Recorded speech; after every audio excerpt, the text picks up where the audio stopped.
En direct avec Frédéric Hiriart, artiste. Donc on a parlé de ses peintures, de sa vie suédoise.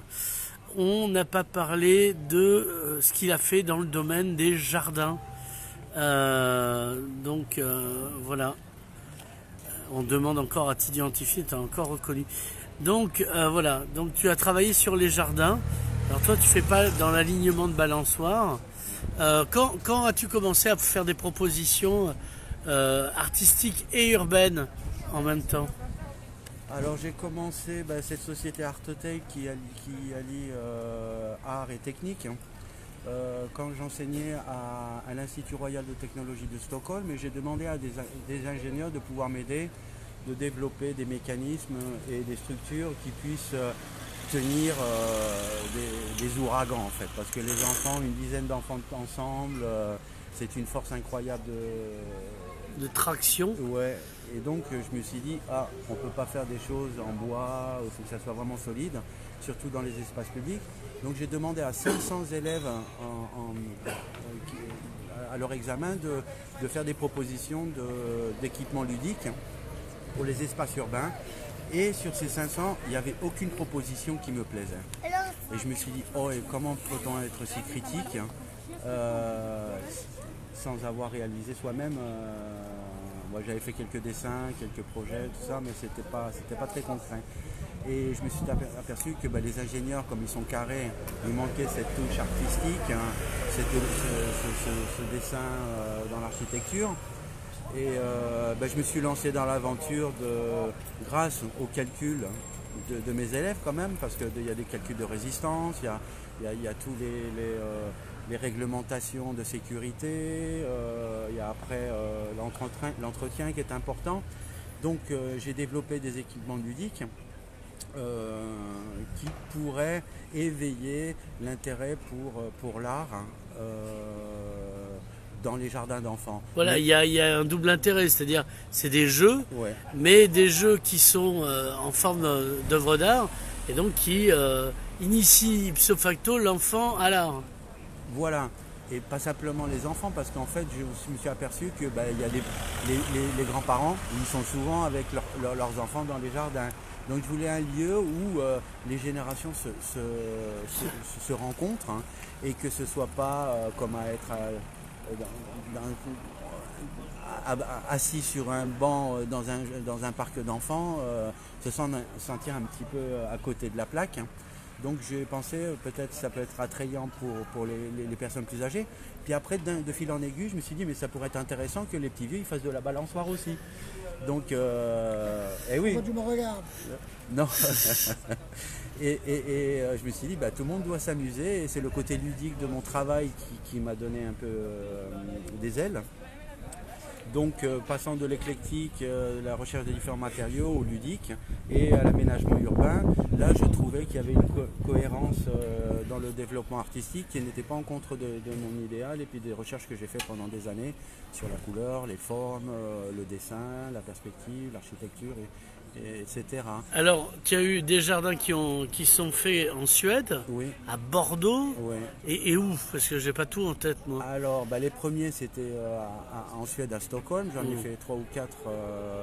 Alors, là aussi, dans 2 lieux vraiment complètement différents. Il y en a un, c'est dans des banlieues qu'on saccage chaque jour. On brûle 50 voitures par jour. Et tout d'un coup, j'ai fait mon parc, mon parc. Et depuis, je pensais qu'il y allait avoir des graffitis dessus. Et aucun graffiti. J'avais espéré d'avoir une sorte de couleur camouflage en intégrant le graffiti dans l'œuvre. Elles n'ont pas été touchées. Elles n'ont pas été brûlées, elles n'ont pas été touchées, elles n'ont pas été cassées, et encore dans le même état depuis maintenant plus de 10 ans. Ensuite, ça a été dans des endroits plus privilégiés, par exemple dans le centre-ville de Stockholm, où là c'était un peu plus le côté artistique dans le paysage, qui était intéressant, et puis aussi parce que les gens plus âgés pouvaient aussi se reposer, puis d'avoir une vue agréable.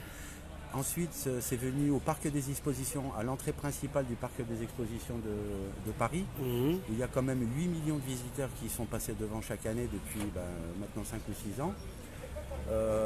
Qui devaient après continuer dans les autres lieux d'exposition de Paris. j'étais très fier et très honoré de réaliser cet aménagement à Paris. Suite à ça, ça a été à Walt Disney, à Disneyland à Paris. J'ai fait quelques bancs pour Jumbo, l'éléphant. Mhm. Et après, c'est descendu à Bordeaux. Il y a deux sites à Bordeaux où les parcs ont été aménagés. Et puis une quinzaine en Scandinavie, tant au nord qu'au sud de la Suède. Et le dernier en date est à une grande piscine magnifique, publique, à l'extérieur d'une piscine publique à Malmö. Et là, j'étais vraiment content parce que là, j'ai vu que les architectes ont pris en considération mon travail et ils l'ont mis en valeur. Par contre, dans les autres endroits, c'était plutôt appliqué sur place. Je pense qu'il faut intégrer les artistes dès le départ. Il faut toujours demander l'avis d'un artiste pour avoir une autre perspective. Oui, mais enfin après, il y a les lobbies des architectes et des urbanistes qui ne laisseront pas faire ça, parce que tu attaques leur gamelle, camarade. Oui, mais il y a le 1%, il y a le 1,5% qui devrait être octroyé pour les œuvres d'art. Ah, ça, Moi, je pense que oui, ça existe encore. Et que malgré leur talent, les architectes ou les designers, ils ne seront jamais comme les artistes. Parce que les artistes, ils ont une vision globale, plus haute et plus de distance par rapport à la réalité. Ouais. Il y a aussi des artistes étroits, Frédéric. Ensuite, j'ai fait une proposition pour le nouveau musée de Guggenheim à Helsinki, il y a 2 ans, et qui est présenté sur le site de guggenheim.org. Et là, je me suis défoulé. Je savais que j'allais pas gagner.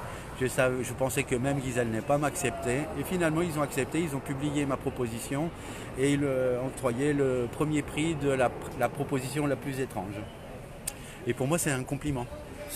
Je voulais pas du standard, du commun, mais je voulais quelque chose de différent, qui éveille et qui réveille la mentalité des architectes un petit peu qui sont trop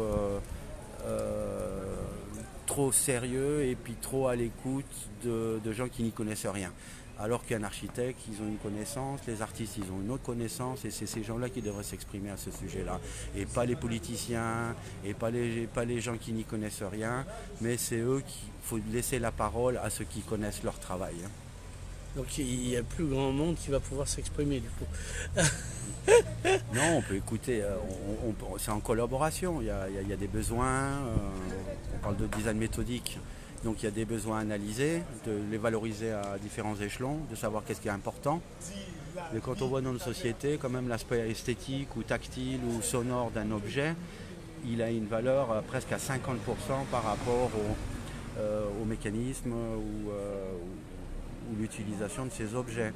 Donc c'est ce qui différencie en fait la vente. On voit dans les téléphones par exemple portables, un téléphone attractif. Il se vend plus facilement qu'un téléphone qui est simplement pertinent techniquement.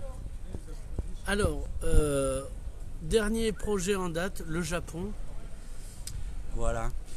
Pour les Jeux Olympiques. Alors j'ai été contacté maintenant 3 fois par le comité de Olympic City à Tokyo en 2020. Et ils m'ont demandé un groupe d'architectes où il y a un article qui a été présenté au Japon à Tokyo et ça va être présenté dans le village olympique de Tokyo, soit pour faire des exercices physiques ou soit pour se relaxer, mais surtout pour mettre en valeur le site et donner un aspect esthétique au sport. Et j'ai été vraiment agréablement surpris qu'ils me demandent des détails, les certificats, les facturations, les plans, les dessins techniques de mes agrès, toutes les réglementations ont été présentées au comité et maintenant j'attends la commande d'ici très peu de temps. À mon avis, les constructions immobilières ne sont pas encore réalisées, donc ils attendent ça. Mais ça a été voté et ça a été accepté. Alors j'espère que pour les Jeux Olympiques de Paris, j'espère qu'ils vont me contacter aussi. Alors, dernière ligne droite de l'interview, le concept du design touristique. Voilà, quand il y a eu l'école de Perpignan qui a fermé ses portes, j'ai contacté les responsables de l'école des Beaux-Arts et je leur ai proposé d'ouvrir ou alors de changer un petit peu l'orientation de l'école et d'ouvrir, de développer en fait cette notion de design touristique. Et je pense que ça aurait pu donner des ailes à la ville de Perpignan, des solutions aussi à la ville de Perpignan, mais aussi peut-être se faire placer au point de vue international dans ce domaine-là à Perpignan. Et je pensais que c'était la bonne solution en fait. Étant donné mon expérience que j'ai dans le design industriel et le design des aménagements publics, je pensais que c'était la solution pour mettre en valeur la ville, de faire intégrer les gens qui habitent cette ville, de faire intégrer les jeunes, d'intégrer en fait même les gens plus âgés, et de le faire exprimer à ce sujet-là, comment ils pourraient voir leur ville, qu'est-ce qu'on pourrait améliorer, quels sont les besoins exacts pour les touristes et dans quelle tranche d'âge, adapté à différents personnages. Et donc il y a toute une méthodique bien connue et simple à suivre pour pouvoir donner des bons résultats concrets. Peut-être éventuellement développer de l'industrie, dans le métal, dans la pierre, dans le bois, ouvrir des petits ateliers et développer ça d'une façon beaucoup plus intéressante. Mais j'ai eu aucune réponse de la ville de Perpignan et je trouvais que c'était pas très correct en fait de ne pas donner de réponse à ma proposition. Frédéric Iriart, merci. On suivra la suite de tes aventures avec intensité. Voilà. Et si vous êtes curieux sur mes sites internet, je pense que tu vas mettre... Oui, mais dis-le toujours. C'est www.iriarte, Ouais, ça fait basque un peu comme nom. .org. Merci Frédéric. Merci.